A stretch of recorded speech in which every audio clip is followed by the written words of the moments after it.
नरसिंह मेहता जी के सुंदर क्रम में हम लोग प्रवेश करते हैं। तो गुजरात के जूनागढ़ में श्री नरसिंह मेहता जी का जन्म हुआ। आपकी माता जी का नाम था लक्ष्मी गौरी और आपके पूज्य पिताजी का नाम था कृष्ण दामोदर दास। आप नागर वंशीय ब्राह्मण थे, ब्राह्मण कुल में आपका जन्म हुआ था। आपका मूल नाम नरसिंह था, लेकिन आपकी जो दादी थी जय कुंवरी, वो आपको प्रेम से नरसी नरसी बोलती थी, इसलिए उनका नरसी नाम ही प्रसिद्ध हो गया। वैसे इनका नाम क्या था? नरसिंह दास। इनका मूल नाम नरसिंह दास था, लेकिन दादी इनको नरसी बोलती थी, इसलिए इनका नाम नरसी विदित हो गया सब जगह पर। ध्यान से सुनिएगा, बहुत सुंदर है श्री नरसिंह मेहता जी का चरित्र। तो नरसिंह मेहता जी जन्म जब हुआ तो ये गूंगे भी थे और बहरे भी थे, ये सुन भी नहीं पाते थे और बोल भी नहीं पाते थे, जिसके वजह से इनकी दादी बड़ी चिंता में रहती थी कि भाई ये बालक गूंगा भी है, बहरा भी है, बोल भी नहीं पाता, सुन भी नहीं पाता, कैसे इसका निर्वहन होगा। दूसरी बात ऐसी थी कि इनके एक बड़े भैया थे और उन बड़े भैया का ब्याह हो चुका था, उनका नाम वंशीधर था। तो ये छोटे संतान थे अपने माता पिता के। धीरे धीरे आप बड़े होने लगे, दादी इनको बहुत हृदय से लगा के रखती थी और दादी रोज आती थी देख करके, इतने प्यारे नरसिंह मेहता लेकिन बोल नहीं सकते, गूंगे। धीरे धीरे नरसिंह मेहता जब बड़े हुए, 5 वर्ष की अवस्था हुई, तो माता पिता दोनों एक साथ चले गए, दोनों की एक साथ मृत्यु हो गई। अब घर में कौन रह गए? बड़े भैया, भाभी और दादी, बस ये 3 लोग और नरसिंह मेहता। अब स्थिति ऐसी हो गई कि माता पिता के जाने के बाद में बूढ़ी दादी, तो घर में राज चलता था भाभी माँ का, उनको ये बिल्कुल पसंद नहीं थे। बंधु एक बात सुनिएगा,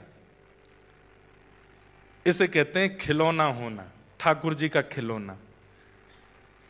ठाकुर जी कई बार ऐसा करते हैं कि आपकी परीक्षा की स्थिति इतनी ज्यादा बढ़ा देते हैं। इन बातों को सुनकर डरिएगा नहीं, हाँ, कहीं आप लोग सोचो कि भाई ये तो छोड़ ही देते हैं भक्ति पर, ठाकुर जी ऐसा करने वाले तो नहीं। ठाकुर जी कई बार अति प्रियों को भी दूर कर देते हैं और फिर परखते हैं कि आप कैसे निर्वहन करेंगे। भक्तिमती मीराबाई के प्रसंग में भी ऐसा ही सुनने को आता है कि उनकी ससुराल में उनके सपोर्टर केवल 2 थे, एक उनके ससुर जी और एक उनके पति, जिनसे उनका ब्याह हुआ था। और ब्याह के कुछ दिन के अंतराल में ही दोनों चले गए, कोई नहीं बचा, फिर सब विपरीत हो गए। तो विपरीतताएं, इसका मतलब जरूरी नहीं कि कोई आपका बहुत प्रेमी आपसे दूर होगा उसी को विपरीतता बोलते हैं। विपरीतता आप लोग जो नायरोबी में फेस करते हैं भक्ति के प्रसंग में, वो विपरीतता ही है। यहां भजन करना बहुत मुश्किल है। क्यों? यहां पर भजनानंदी नहीं है, यहां पर भजन के ज्यादा साधन नहीं है। लोग बाग यहां पर गौमांस खाते हैं, लोग जाने क्या क्या खाते हैं, बता भी नहीं सकते, ऐसी ऐसी सामग्रियां खाते हैं। हम तो अभी आए, नाक बंद करते हुए ही आए विमान में, इंडिगो से बचे तो कहीं और जाके गिरे, इथोपियन एयरलाइंस। और भैया किसी की निंदा नहीं कर रहे हैं, पर एक बात बता रहे हैं कि वो एक बात है ना कि कहां से गिरे कहां अटके। हम वो ऐसे एक प्रसंग वो कहा जाता है, एक आसमान से गिरे, हाँ, आसमान से गिरे खजूर पे, आसमान से हुए खजूर पे अटके, आसमान से गिरे खजूर पे अटके, आसमान से गिरे खजूर पे अटके वही हो गया। हमने कही बढ़िया है, इसमें बड़ी सीट मिल जाएगी। बड़ी सीट तो मिली, पर नासिका का जो हाल हुआ वो तो हमें ही जाने। तो ये विपरीतताएं हैं इन देशों में। इन देशों में भोग बहुत इजी है, इंद्रियों का सुख बहुत इजी है। इंद्रिय सुख जो भी है वो यहां करना चाहो, यूके में करना चाहो, अमेरिका में चाहो, ऑस्ट्रेलिया में चाहो, आप चुटकियों में कर सकते हो। यहाँ भजन करना मुश्किल है। यहाँ भजन करना थोड़ा, वैसे तो नायरोबी केनिया की जो वैसे माहौल है वो तो इतनी शांति प्रिय देश है कि यहाँ पर आप भजन भी आसानी से कर सकते हैं, लेकिन फिर भी भोग इतना इजी है कि कई बार वो भजन में बाधा बनता है। फिर अब मंदिर के नाम पर एक ये स्थान है, एक और है, एक दो और होंगे, बस इससे ज्यादा कुछ स्थान भी नहीं होंगे कि आप जहां जाकर के नित्य भजन साधन कर सको। तो थोड़ा यहां पर डिफिकल्ट तो है। इसी को ही विपरीतता बोलते हैं। पिताजी डॉक्टर, माताजी डॉक्टर, भैया डॉक्टर, भाभी डॉक्टर, उसके बाद तुम भी डॉक्टर बन गए तो कोई बड़ी बात नहीं है। लेकिन पिताजी माताजी सब अलग थे, भैया भी कुछ और करते थे, और आप अचानक से डॉक्टर बन गए, ये बड़ी बात है। तो यहां तो सब भोग भोग रहे हैं, पर इन भोगियों के बीच में रह करके आपने भजन कर लिया तो ये आपके लिए बड़ी प्रशंसा की बात है। मैं इस बात को क्यों कह रहा हूं, वृंदावन में, भारत में भजन करना इस कैसा कि पिताजी भी डॉक्टर हैं, माताजी भी डॉक्टर हैं, भैया भी डॉक्टर हैं, भाभी भी डॉक्टर, तुम भी डॉक्टर हो गए, वहां तो सब भजन कर ही लेते हैं। पर यहां रह के भजन करना बड़ी बात है। विदेश में रह करके भी अपने देश की संस्कृति को याद रखना ये बड़ी बात है। तो ये विपरीतता ही है। ऐसी विपरीतता ठाकुर जी देते रहते हैं भक्तों को ताकि वो चेक कर सके ये भजन करेगा कि नहीं। तो नरसिंह मेहता जी के माता पिता चले गए। भाभी माँ उनको ज्यादा प्रेम करती नहीं थी। दादी बूढ़ी हो गई थी तो उनकी इतनी चलती नहीं थी। घर का भोजन बन जाता, जो जल जाता था वो नरसिंह मेहता को दे देते, खा लेते थे। दादी कभी कभी बचा करके अपनी रोटी रख लेती, वो नरसिंह मेहता जी को खिला देती थी। और बस मन में एक ही चिंता होती थी कि हे विधाता, ये लाला कम से कम बोलने लगे, मेरी उम्र बढ़ती जा रही है, मेरे प्राण चले जाएंगे, और ये भाभी इसका बिल्कुल ध्यान नहीं रखती, इसके ये बड़े होकर के अपना पालन कैसे करेगा, कल को मेरे प्राण चले गए तो ये कैसे जिएगा। और इसी दुख के कारण उनकी दादी माँ नरसिंह मेहता जी को लिए सब संतों के पास जाती, सबको कहती प्रणाम करो, और सब संतों से कहती आप हाथ धर के बस आशीर्वाद दे दो, ये बोलने लग जाए। सब संत आशीर्वाद देते थे, लेकिन होई सोई जो राम रची राखा, राम जी जो चाहते हैं वही होता है। ऐसे कैसे बोलने लग जाएगा नरसिंह भगत। एक दिन बहुत दुखी हो गई दादी, उसको लगा कि अब मेरे बस प्राण चले। अब उसको बुखार भी आता था तो वो घबरा जाती थी कि हे विधाता अभी मेरे प्राण मत लेना, ये नरसिंह बोलने लग जाए फिर मैं चली जाऊं भले ही, ये कैसे जिएगा नहीं तो मेरे बिना।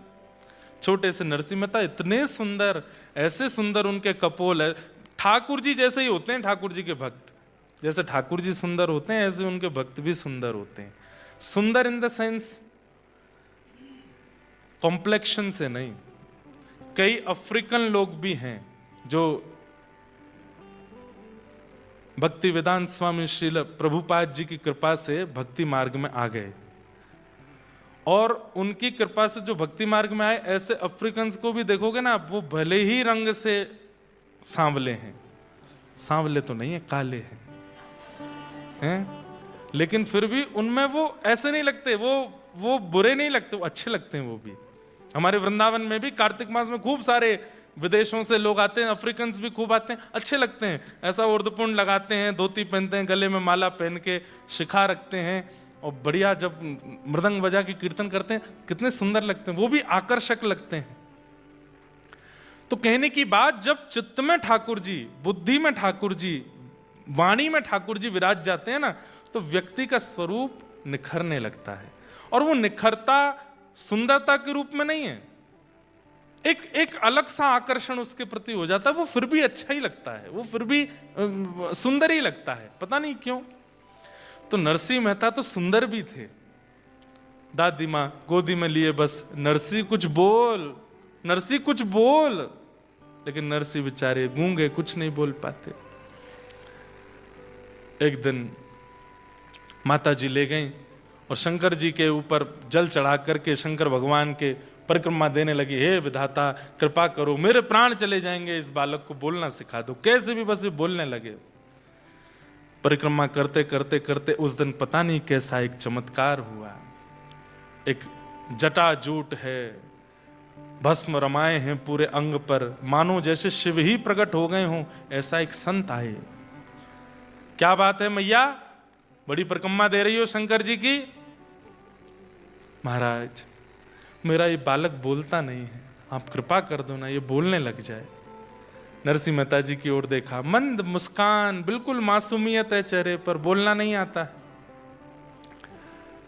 नरसिंह मेहता जी की ओर देखा उस संत ने, और संत ने सिर पर हाथ फेर के मुख खोलने को कहा, और नरसिंह मेहता जी की जीभ पकड़ करके उसको ओर देखा और बोले, बोलो बेटा राधे कृष्ण।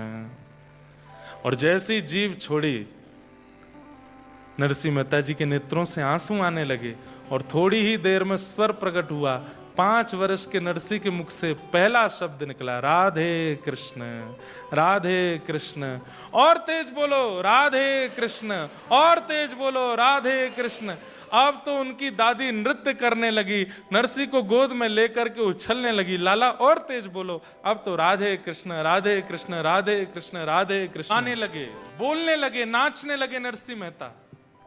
दादी ने तो बस उसी समय प्रणाम किया ठाकुर जी को, बोला अब ले जाओ मुझे, अब कम से कम ये बोल के खा तो लेगा, सुन कर के जवाब तो दे देगा। अब मुझे इतना है कि अब ये अपनी देखभाल कर लेगा। नरसिंह अब पहली बार बोलना सीखे हैं, तो इतनी जोर जोर से बोलते हुए गाते हुए गए। घर पे जाके भैया के सामने जब बोले, भाई बड़े प्रसन्न हुए। अरे नरसिंह भाई बोलने लगे तुम। ठाकुर जी की कृपा से नरसिंह मेहता बोलने लगे, लेकिन इनकी भाभी को बिल्कुल बढ़िया नहीं लगा। गूंगा बहरा पूरे दिन पड़ा रहता है, हमारी सास ससुर खुद तो चले गए, छोटा सा बालक मेरे छाती पर छोड़ के चले गए। अब बोलने लग गया है। अब कल तो आऊं करके भोजन प्रसाद मांगता था, अब तो बोल के मांगा करेगा कि रोटी बनाओ भाभी। वो और दुखी हो गए।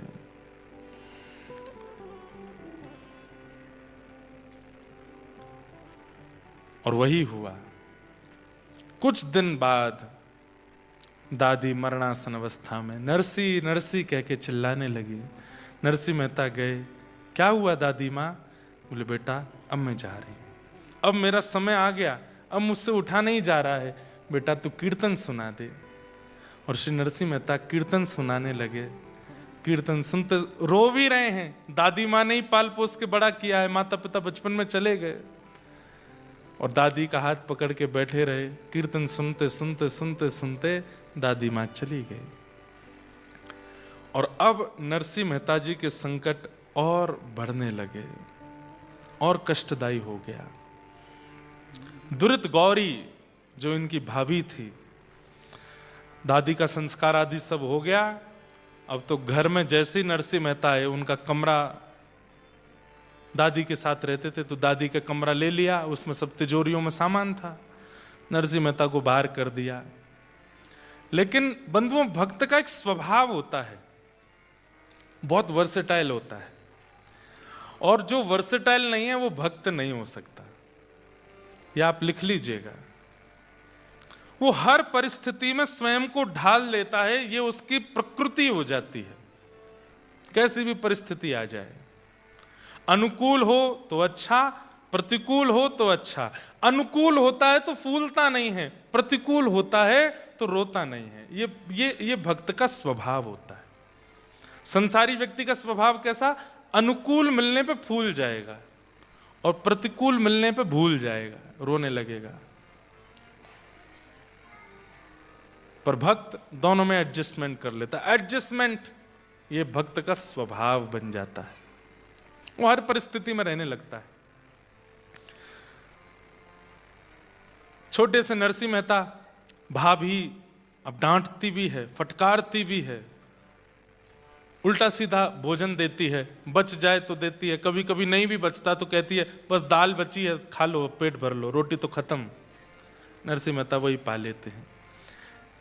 एक दिन किसी कार्य से बाहर गए थे नरसिंह जी, और एक विषय और, नरसिंह मेहता जब बोलने लगे तो एक दिन अपनी दादी से बोले कि दादी आप चली जाओगी तो मैं किसके सहारे रहूंगा?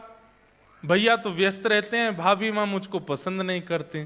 तो दादी ने कहा तेरे माता पिता तो शिव पार्वती हैं, यही तेरे माता पिता हैं, तो नरसिंह मेहता शंकर जी को पिताजी के रूप में ही देखते थे।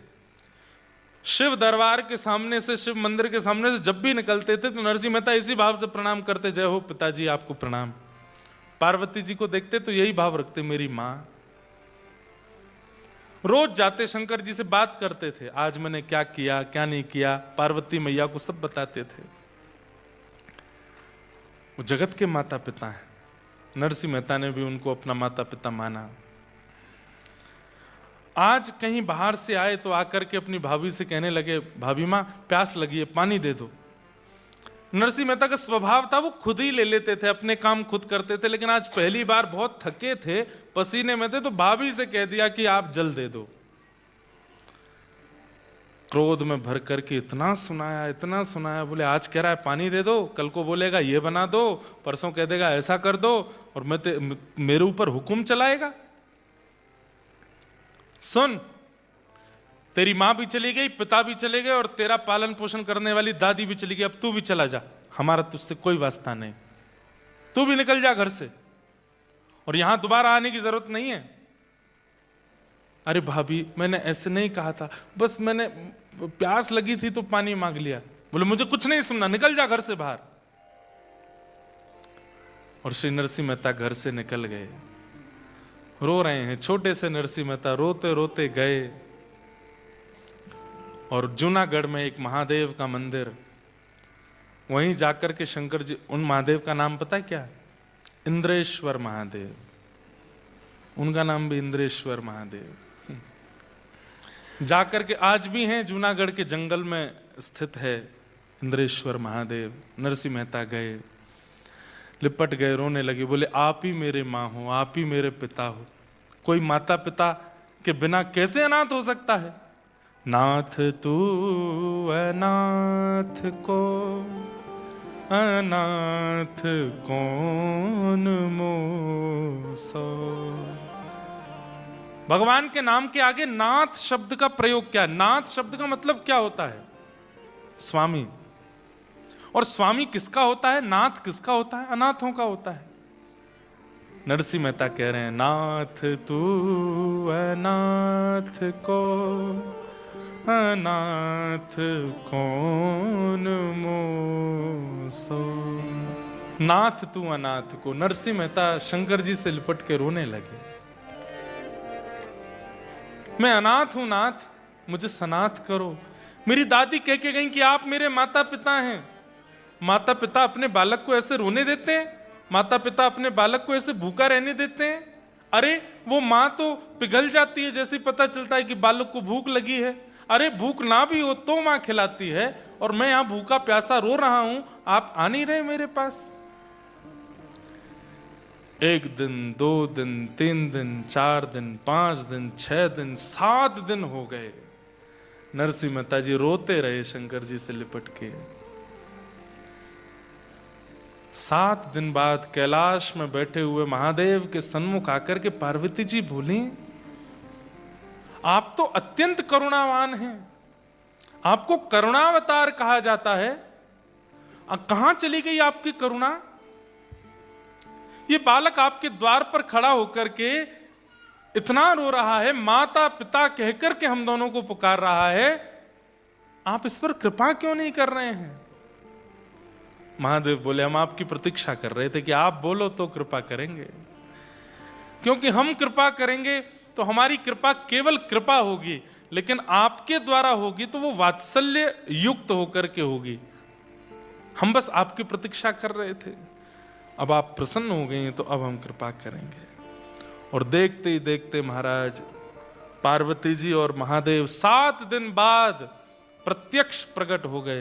बोलो देवादिदेव महादेव शंकर भगवान की।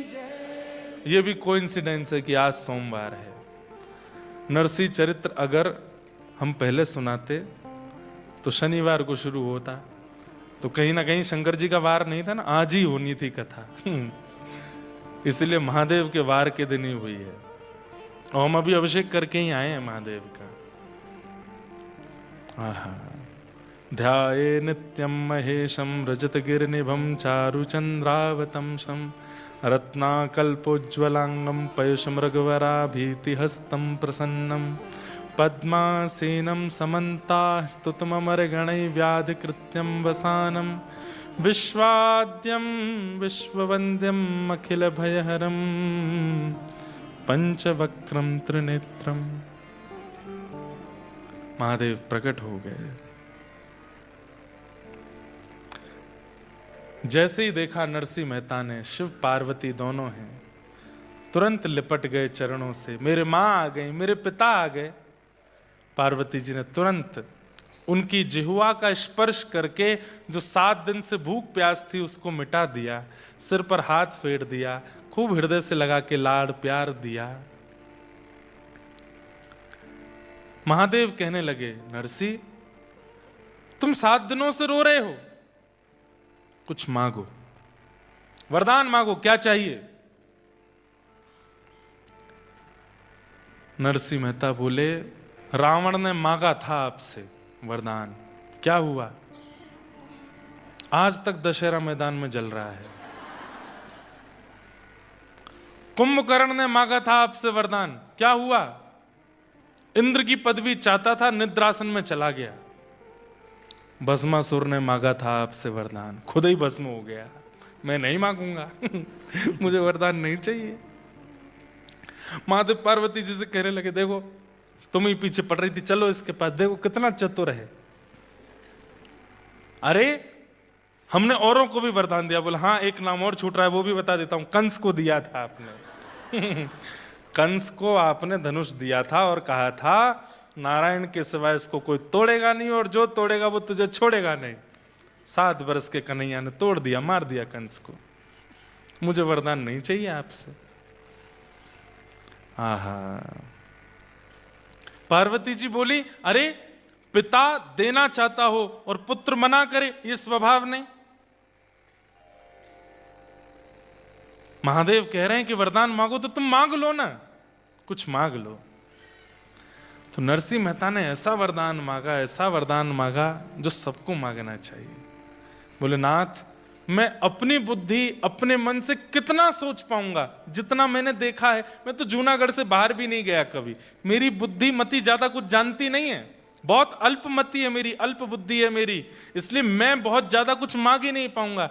इसलिए नाथ आप तो महादेव हैं, आप तो देवों के देव हैं, आपके हृदय को जो सबसे अच्छा लगता हो आप खुद ही मुझे दे दीजिए। मुझे आपसे कुछ नहीं चाहिए, आप अपने आप दे दीजिए। आहा। जेहि विधि नाथ होई हित मोरा, करहु सुबेगे दास में तोरा। ठाकुर जी से सदा यही वरदान मांगो, जेहि विधिनाथ होए हित मोरा। मेरा जिससे हित होता हो, अगर वो हित मेरे दांत टूटने से हो रहा है तो तोड़ दीजिए, वो हित मेरा गिरने से हो रहा है तो गिरा दीजिए, वो हित मेरा अगर निर्धन होने से होगा तो निर्धन कर दीजिए। मेरा हित, और मेरा हित किसमें है?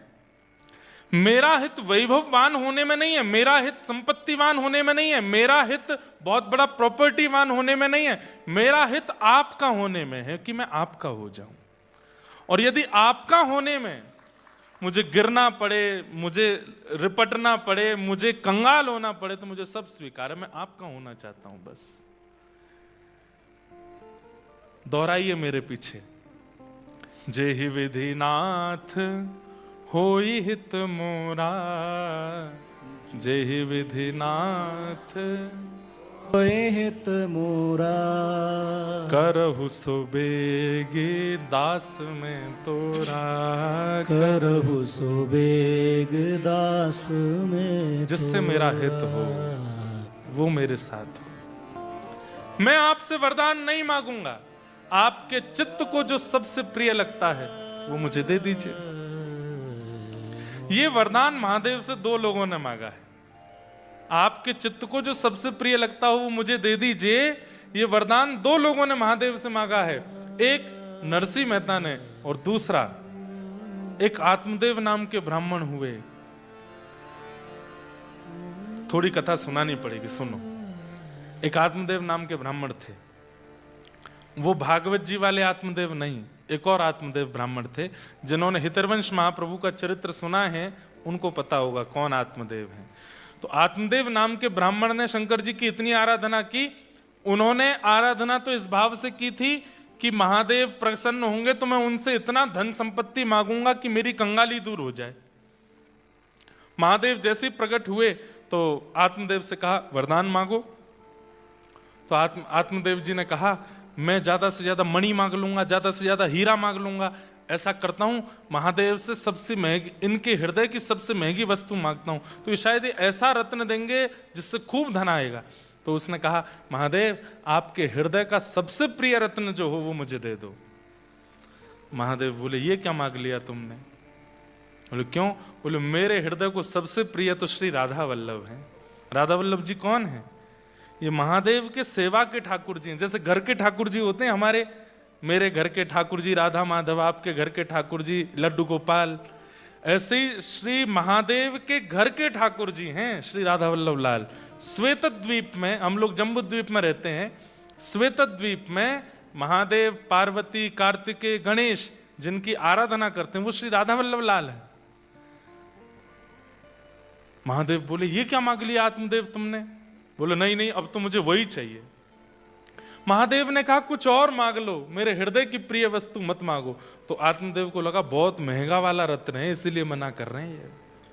नहीं नहीं अब तो मुझे वही चाहिए। श्वेत द्वीप गए और वहां से श्री राधा वल्लभ लाल जी को ला करके आत्मदेव को दे दिया।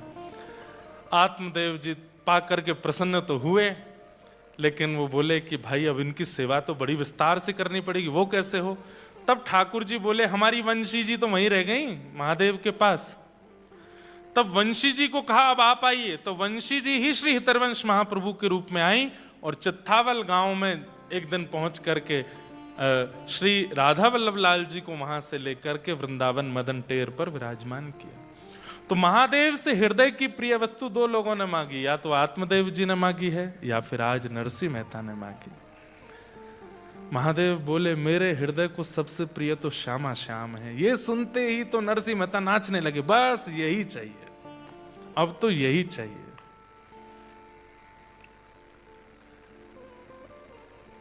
अब तो यही चाहिए,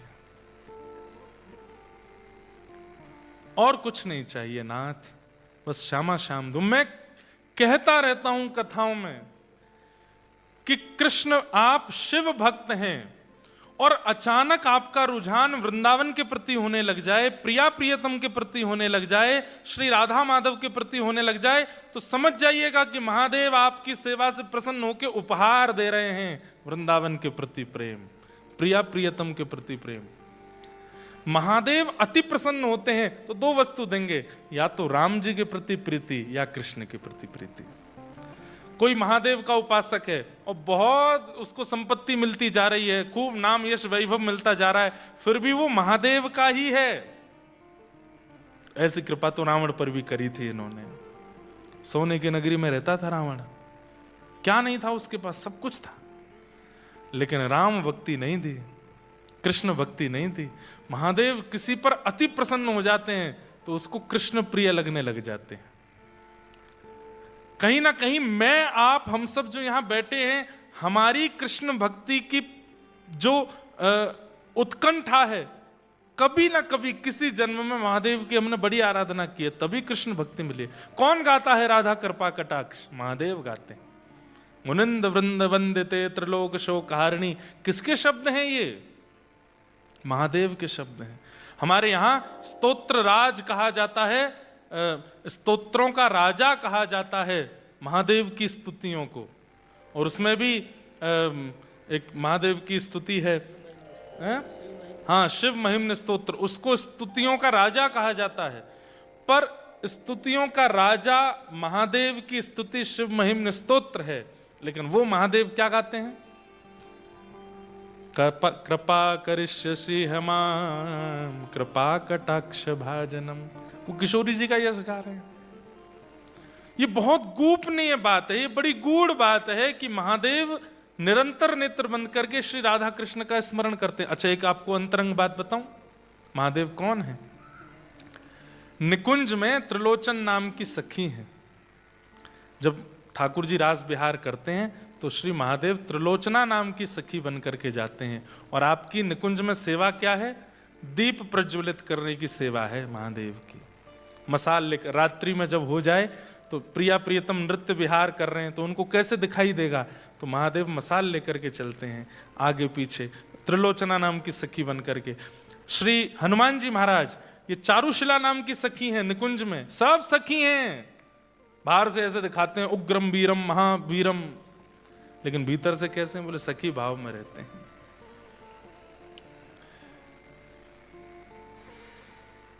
नरसिंह मेहता ने कहा आपकी हृदय की प्रिय वस्तु चाहिए। महादेव बोले हृदय के प्रिय तो श्यामा श्याम है, चरण पकड़ लिए बस वही चाहिए, अब और कुछ नहीं चाहिए।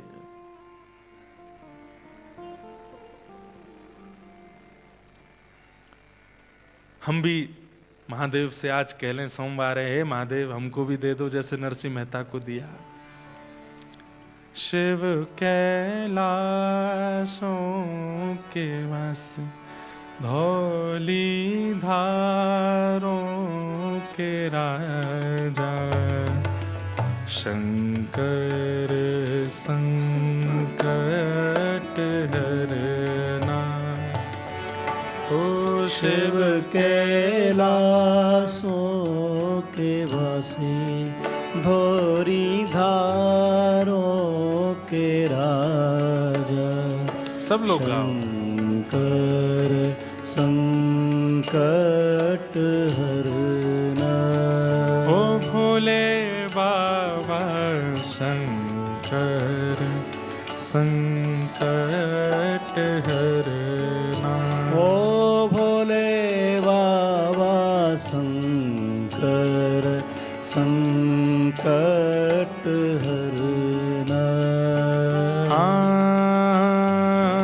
तेरे कैलाशों का अंत न पाया, तेरे कैलाशों का अंत न पाया।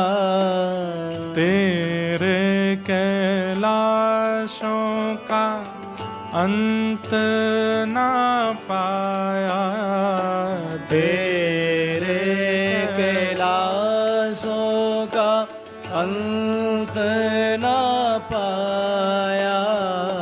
अंत बेअंत तेरी माया। ओ भोले बाबा अंत बेअंत तेरी माया। सब लोग गाओ। ओ शिव कैलाशों के वस धौली धारों के राजा, शंकर संकट हरना। ओ भोले बाबा शंकर संकट हरना। भोले बाबा शंकर संकट हरना।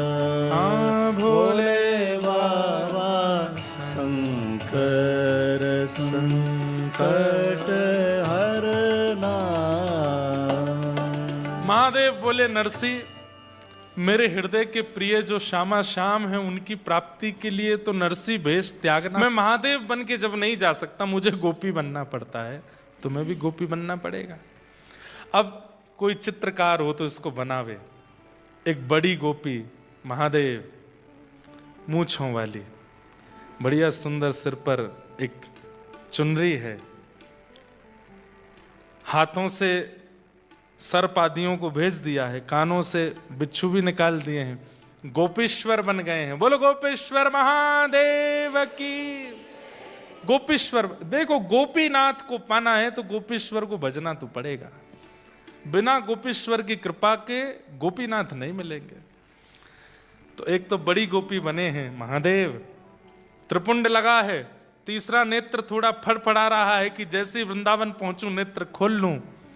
और दूसरी छोटी गोपी बनी है नरसिंह मेहता, उन्होंने भी सिर पर चुनरी पहनी है।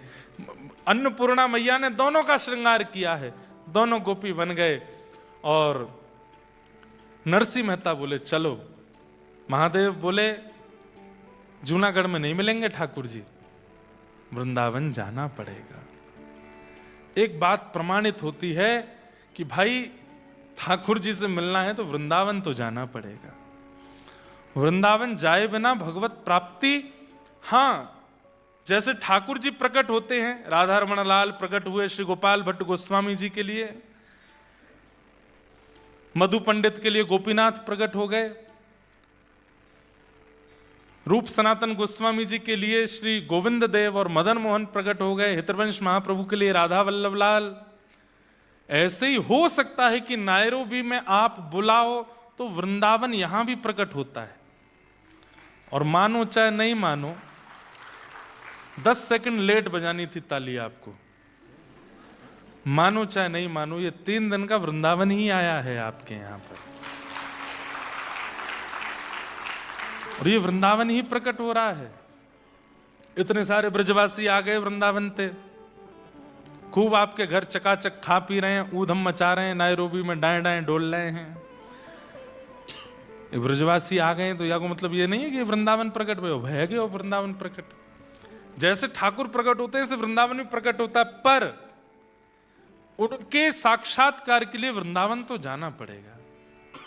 और श्री महादेव ने हाथ पकड़ा है नरसिंह मेहता का और बोले चलो मेरे संग, और लेकर के महादेव सीधे जूनागढ़ से पहुंचे कहां? श्री वृंदावन धाम। वृंदावन धाम पहुंचे। आहा, वृंदावन आते ही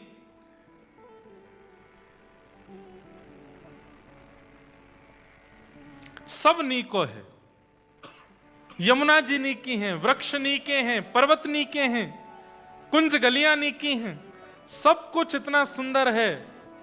सब देख देख करके महादेव के नेत्र सजल हो रहे हैं। आहा, वंशीवट कितना सुंदर, आहा श्री यमुना जी कितनी पवित्र, जय हो श्री गोवर्धन नाथ कितने प्यारे लग रहे हैं। और चलते चलते नरसिंह मेहता का हाथ पकड़ करके लेके गए। चल रही सखी, अरे छोटी नरसिंह सखी देख सामने, अब निकुंज आवे वारो है, ललता विशाखा दोनों खड़ी हैं, हम दोनों भीतर प्रवेश करेंगे। और जैसे ही महादेव ने भीतर प्रवेश किया, संध्या हो गई, रात्रि का समय। महादेव अपनी मसाल लेकर के, दीप लेकर के खड़े हैं और नेत्र खोल करके जब उस भाव का देख रहे हैं, नरसिंह मेहता बोल रहे हैं क्या दिख रहा है आपको, मुझे तो नहीं दिख रहा।